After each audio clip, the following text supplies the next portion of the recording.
Hello, and welcome to Social Impact Live, a weekly conversation with members of the Columbia School of Social Work community.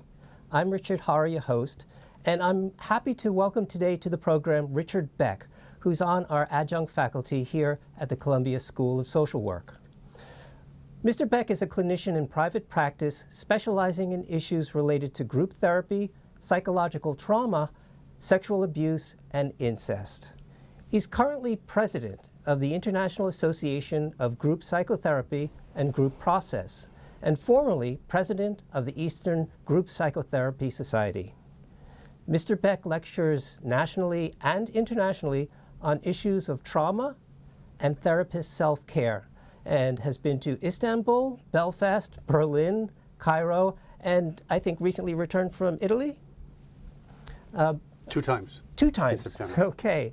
Mr. Beck teaches courses on the treatment of childhood sexual abuse and on comparative group approaches here at the school, and has so for many years. Mr. Beck, welcome to Social Impact Live. Thanks for having me, Richard.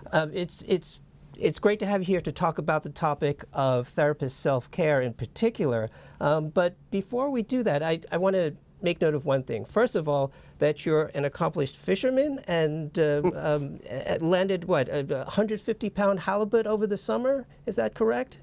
That's correct. Yes, and also in relation to that, created what we called a Gone Fishing photo series that we feature here on our various school social media platforms. I don't think they expected me to bring a picture of a fish on the Gone Fishing series, but that's what I did for my self-care each summer. Okay, and so just to sort of go into your personal story a little bit, Sure. What was your journey to becoming a therapist, and how did you come to specialize in group work in particular? How long is this program? Okay, yeah.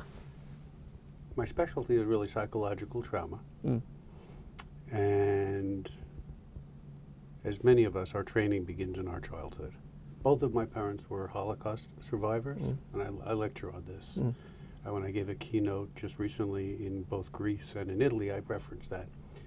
In terms of my childhood, and today being Yom Kippur, was a decision for me to come and present the topic of self-care here for Columbia, for the university. And it's meaningful.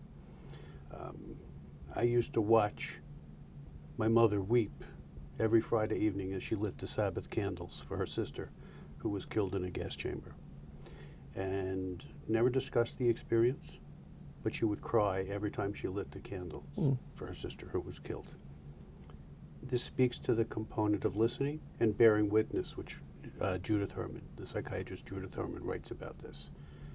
And that was the beginning of my trajectory in terms of helping and listening to people, and also recognizing the need for self-care, given all that we as social workers listen to in the course of our work.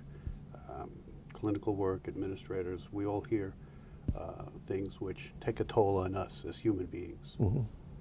And I had the opportunity to read the chapter that you published on care for the caregiver, the Wiley Blackwell Handbook on Group Psychotherapy, I believe. Right. And it's a wonderful chapter. I'm glad you liked it. I did, and what I particularly appreciated was at the opening, you talk about, the costs of doing this work, and you use the word loneliness. And it just, it just sort of sets such a tone for the article, because it just humanized the experience. I mean, in the discipline, we talk about vicarious traumatization, secondary, traumatic stress, and so on. But to see that word loneliness, to me, just captured just the humanity of the people who try to do this work as well as they can. It comes with the territory. It comes with the territory. It comes with the territory, Richard. Yeah. The presentation I was just invited to give in Italy 2 weeks ago was on interpersonal intrapsychic loneliness, the treatment of childhood sexual abuse, which is really related to the course I teach here at Columbia, plus additional experience that I've had over the years. Yeah. And there's the loneliness of the survivor of the abuse, but there's also the loneliness of the clinician. We sit, we listen, doing individual work, we do group work, And we hold all the feelings, the experiences of the clients that we are privileged to help. Mm-hmm. And the loneliness, I think, takes a toll on us as treaters, even as professors. There's a loneliness to the experience of it. Mm-hmm. And it's important both to recognize it, acknowledge it, and be aware of it in terms of our own humanity and our own self-care. Yeah, yeah. Well, when I think about group work, you think about people getting together, right? Mm-hmm. And I think that's the primary value of doing group work for people who participate in groups, and certainly for us as facilitators of groups. So just thinking about the people that we are trying to help, I mean, what is it about group work that you see as sort of special or specific to doing group therapy? How long have we got? I use humor, even in our interview, as a way to bring people together and bridge gaps. But never at the expense of somebody. Mm-hmm. That's that kind of humor. Yeah. But it's a way to share our humanity. Mm-hmm. And in a group, we can help reduce someone's isolation. Mm. We really can metabolize people's sense of shame. Mm. And shame is such a pervasive and toxic experience. Yeah. And my sense and experience is that shame is best treated in group, as is interpersonal loneliness. Mm-hmm. That someone's not alone with the experience. Mm-hmm. I'm not the only one who lost a sibling. I'm not the only one who experienced incest. I'm not the only one whose parents got divorced. I'm not the only one who has a problem with substance abuse. Mm-hmm. And this sharing and being able to help someone else with an issue, even before you can help yourself, you can begin to help someone else, and you develop a sense, we'll call it mastery, to take ownership of one's own life. Mm-hmm.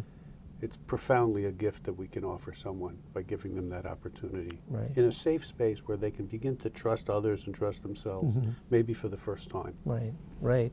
But as group facilitators, I mean, we don't have all the answers, right? I mean, we're there to listen and to hopefully help people to sort of figure out for themselves. Absolutely. Yeah. I tell my students I wish them the gift of ignorance.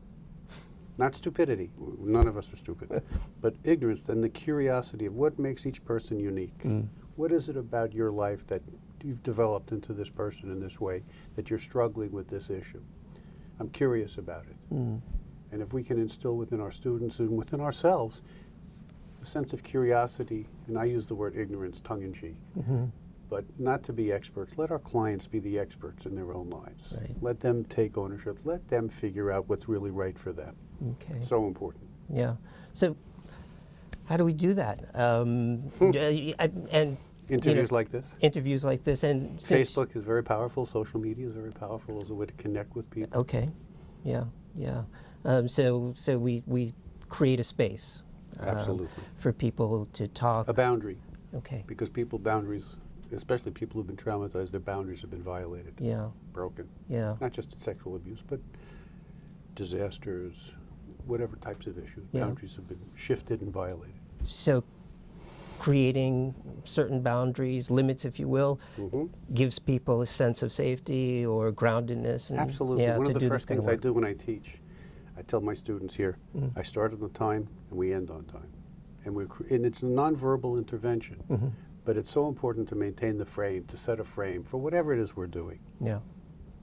And for some people who have had their boundaries violated, the concept of a frame, and us as professors or clinicians establishing that frame might be for the very first time developing that kind of a membrane with someone that they're cultivating and developing, and they're internalizing it within themselves.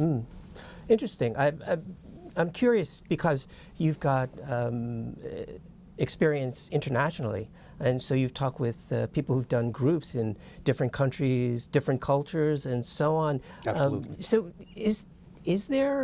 does culture make a difference in how these kinds of frames or boundaries are set, or is it something that you find pretty universal in the way people are doing group work in different places? What a good question. First, internationally, different paradigms occur and exist around the world, which are different than those that we use here in the United States. And it's not as if one is better or worse or more right. There are some more active. The psychodrama is used around the world. Analytic models, cognitive models. There are different models which are used. But the impact of culture, I think, really circumscribes all of the different theoretical paradigms. I'll give you an example. The same natural disaster, a hurricane. Okay. When the hurricane destroyed Haiti, and there was another hurricane that affected Japan, it's the same natural disaster, but within the culture it was experienced very differently. And how one works with and how the different clinicians worked with really needed to take into consideration the impact of the culture. In Japan, and my Asian colleagues have what's it called, a sense of saving face. I believe that's the cultural expression, saving face. And clinically, one needs to be very respectful of such cultural norms, we'll call them norms. And a colleague of mine, a Japanese psychologist, Hide Kotame, brilliant guy, developed a paradigm to work with people after the nuclear disaster and the tsunami and the earthquake, called story-making group. And culturally, people don't talk about their own personal experiences, but you can create a story and talk about the experience within the context of a story, within the Asian culture, within the Japanese culture. And he was able to run groups with people who lost loved ones, and he himself came from a family that survived Hiroshima. And I know he's a wonderful human being. And grew up in Japan and works within the culture of Japan. He's a psychologist.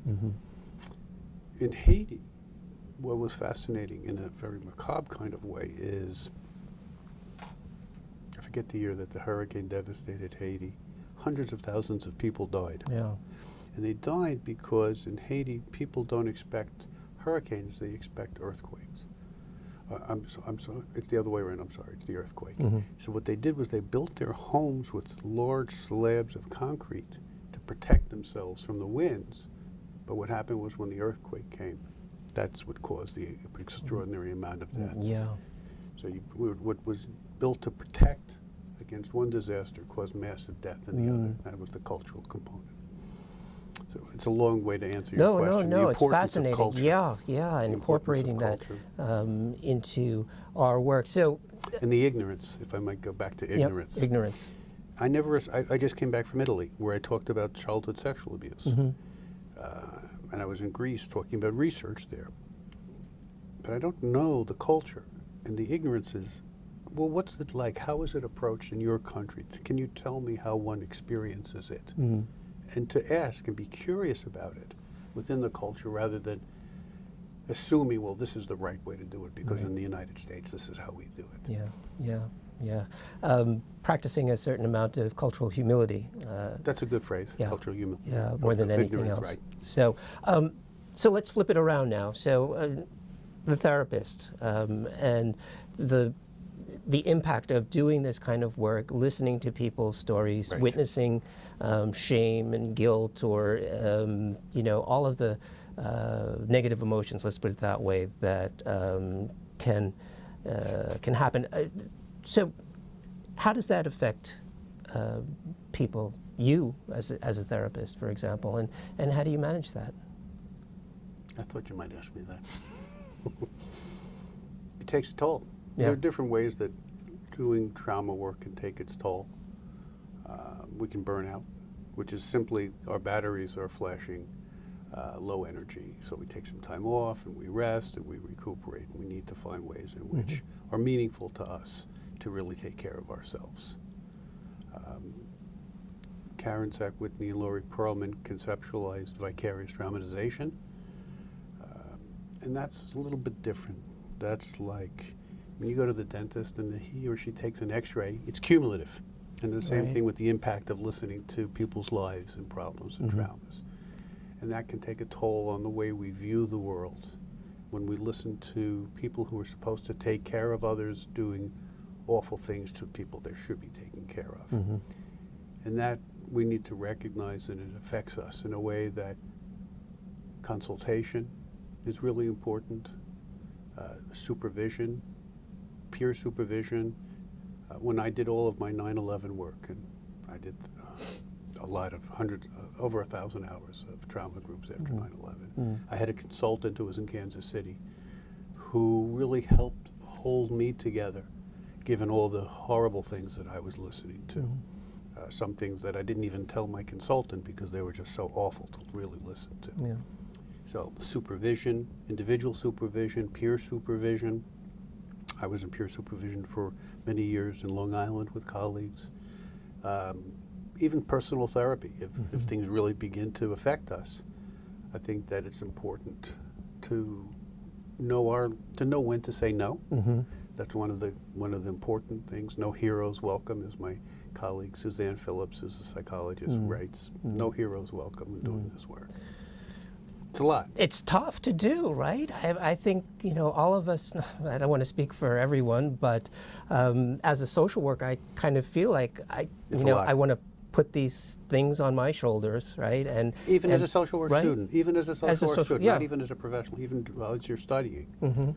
Yeah. To be aware of the toll that this is taking on us. I'm sorry, I didn't mean to interrupt. Oh, no. That's, so first, to recognize the toll, maybe right. see if we're exhibiting some signs that the work is getting to us. What might be some warning signs that you would, the people might look for to indicate that maybe they need a break or that they need, let's say, supervision to help?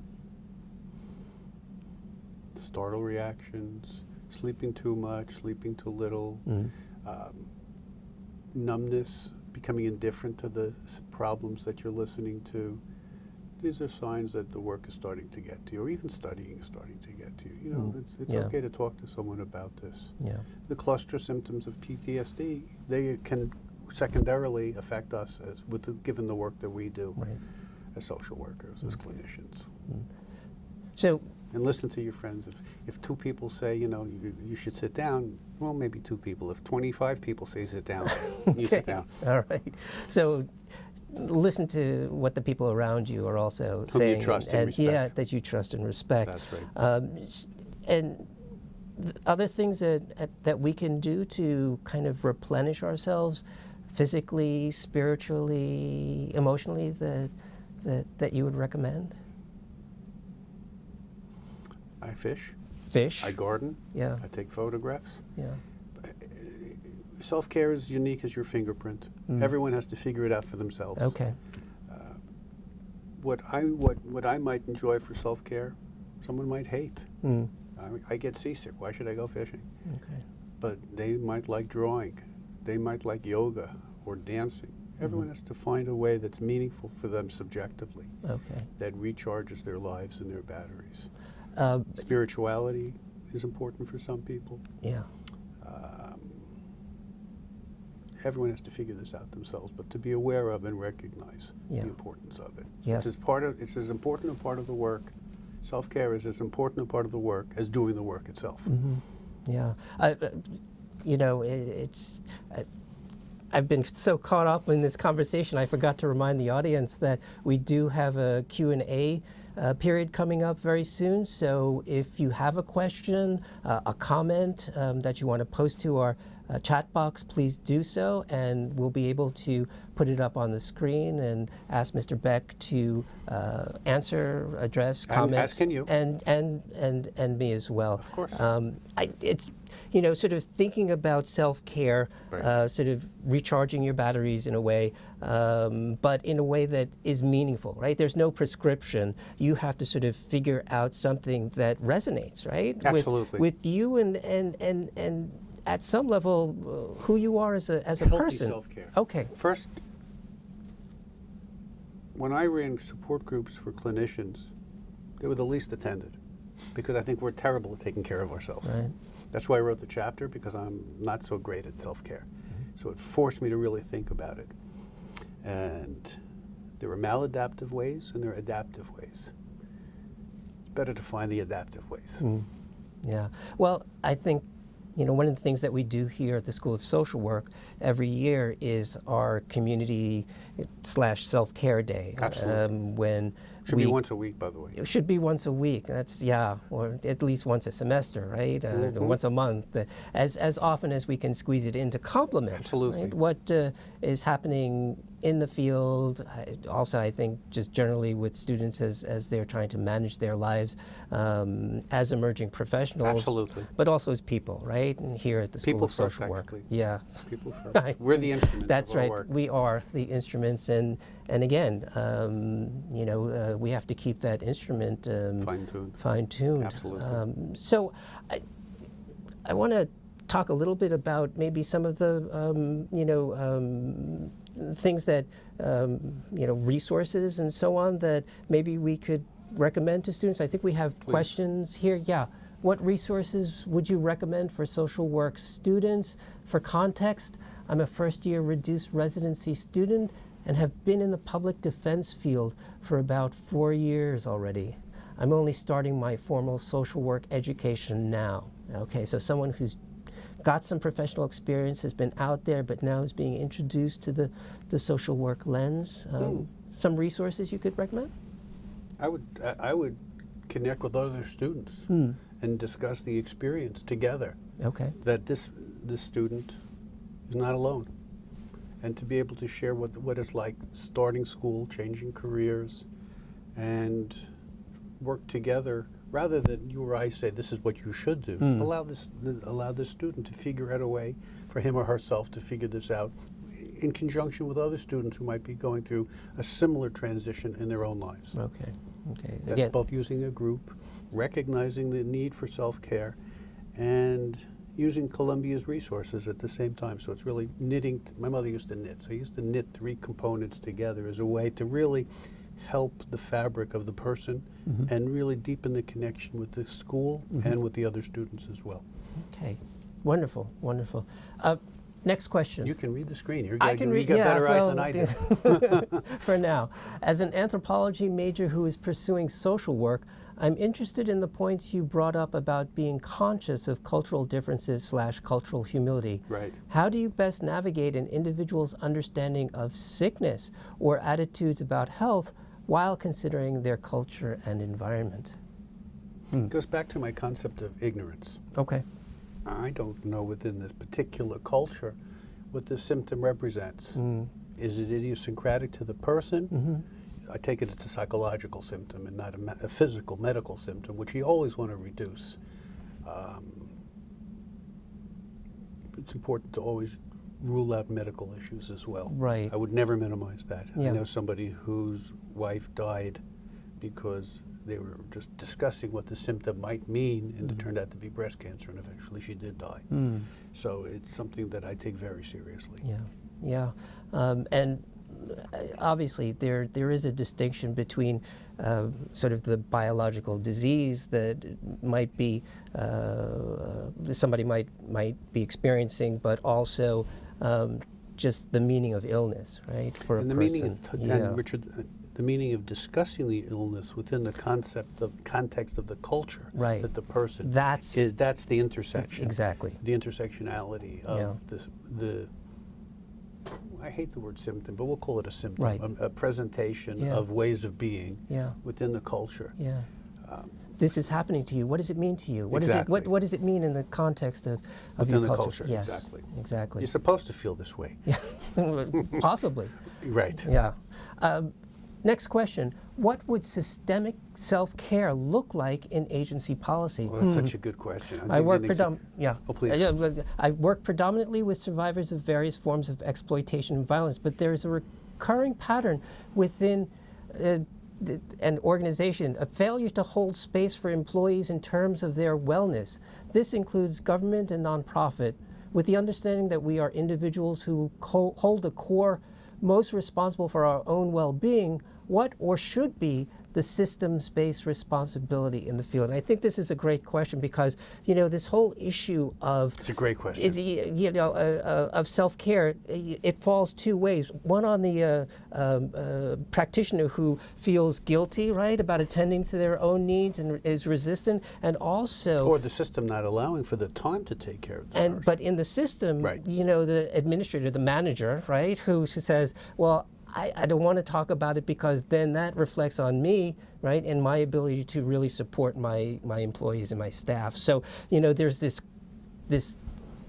reluctance to talk about it on both sides. So, you think so? So, systemically, how can we manage that? What's the fix? I'm a storyteller. Okay. Let me tell you a story. All right. I was running a group with a colleague of mine in San Diego. It was Care for the Military Caregiver. I was running this group with my friend, who's a dear friend, who's a psychologist, a really ethical, smart guy. And everybody in the group worked for the VA as a system. Psychiatrists, psychologists, social workers, and they were all traumatized. Not by the horrible stories of the soldiers, men and women, that they listened to. Yeah. To a person, this was, Richard, what I found fascinating, to a person, they were traumatized by the system within which they worked, in terms of the paperwork, in terms of the processes that this question really speaks to. Yeah. How does one address a system like the VA, or whichever system, whatever agency that we might find ourselves working for? That's really a profound question, a macro type question, which needs to be addressed by many levels of people higher up in the food chain than you or me. I think it's important to recognize the issue and to be able to address it systemically so that there are components of self-care built into the system so that the employees can do their jobs even better.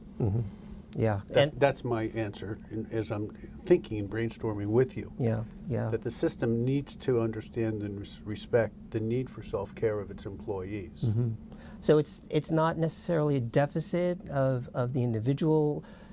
Far from it. Right? It could be. But it's not necessarily. But if we're not addressing it systemically, then really, we're not doing the best that we can do, and it's not just for us, but for our clients as well, right? If you and I are sitting on chairs with two legs and we're balancing like this, it's not that we can't sit comfortably. It's just that the chairs only have two legs, and that's the system. Yeah. And I'm not saying that every system only has two legs, but the system needs to understand there needs to be a balance between the functionality of the system and the employees who work within it. So just framing it as a win-win, right, for staff, for the agency, and ultimately for the consumer, for the consumers being, absolutely. Okay. Okay. Oh, this is for both of us. Have either of you reviewed the literature comparing burnout rates for therapists with meditation or mindfulness practice versus those without? I agree with the view that self-care is subjective, but I wonder if the topic deserves an objective stance as well. So, empirical studies looking at specific components of self-care that seem to have, observable, measurable outcomes. What would they look like? And, what are your thoughts on that? I don't know them. I really don't know the current literature on this. I'd be interested. It sounds as if the person who asked this question might have some ideas in terms of the answer to it, him or herself. Yeah. What are your thoughts? My initial thought is that there probably are studies that demonstrate, certainly that mindfulness can reduce stress, and I would think that it would be extended to self-care for therapists as well. And I'm just, probably thinking that, this is an area where we do need more research focus and looking or having studies that really do, I think, follow up with what you suggest in your chapters, that you have compassion fatigue on the one hand, but how do we build hope? How do we build resilience? And I think mindfulness and those kinds of techniques speak to that resilience factor and so on. So it's kind of like, well, it's not necessarily, treating you, but it is giving you. It's not treating. Right? It's not treating. Yeah. It's cultivating hope. Cultivating hope. And a sense of resilience within the human being in whichever role we find ourselves in. Okay. And often we are in multiple roles. Yeah. Well, on that note, I'd like to say thank you again, Mr. Beck, for joining us here on Social Impact Live. It was a pleasure. That concludes today's episode. We'll be joined next week by Columbia School of Social Work faculty member Andre Ivanov, who will share her thoughts on her work on dialectical behavioral therapy. So until then, have a great week. Bye-bye.